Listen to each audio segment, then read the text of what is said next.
Nick placed the two new boxcars he purchased from Bill behind the two Santa Fe engines. Hey, hi fellas, it's Nick. As you can see, I put the boxcar that has the sound in it, and then right behind it, the other boxcar I bought, Union Pacific.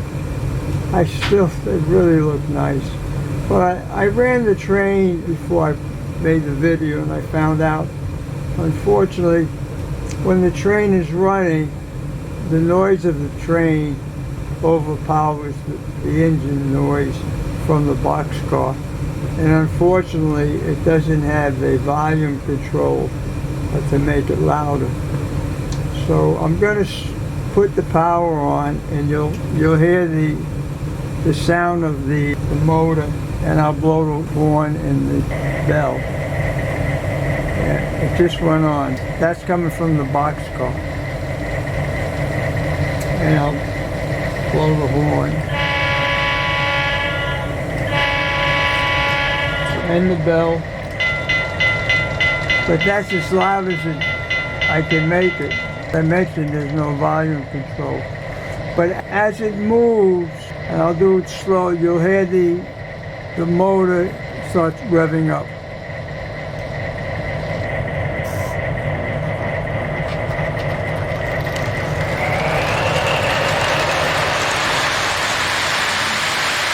But as I mentioned,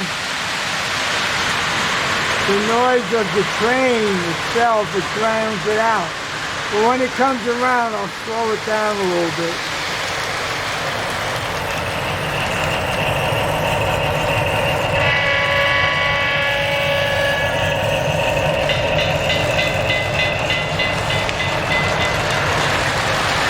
I still like it. As I mentioned, I like the style of the boxcar and the colors and the paint scheme. But that engine, it really amazes me. That's 1957, has one motor, it has a Coleman motor in it, and it's towing 1, 2, 3, 4, 5, 6, 7, 8 cars. Plus the dummy car. But I love running the post-war engine.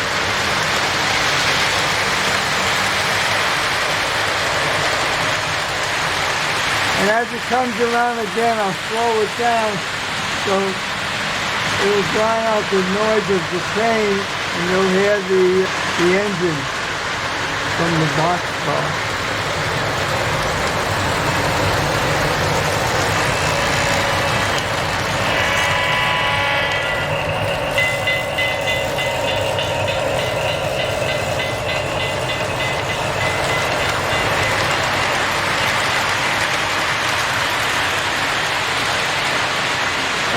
I'll run it around one more time.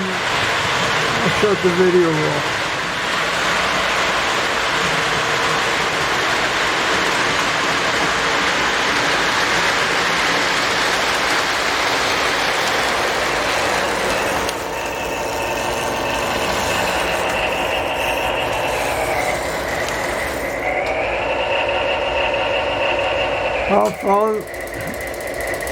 I'll blow the whistle again,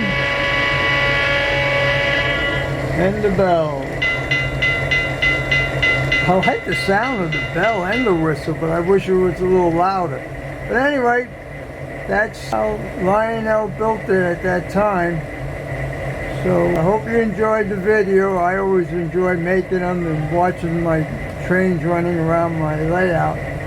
So everybody have a wonderful day. Take care now. Bye. Hope you enjoyed the video. A comment, rate, and subscribe will be appreciated. Don't forget to ring the bell to get all the email notifications from Nick's channel.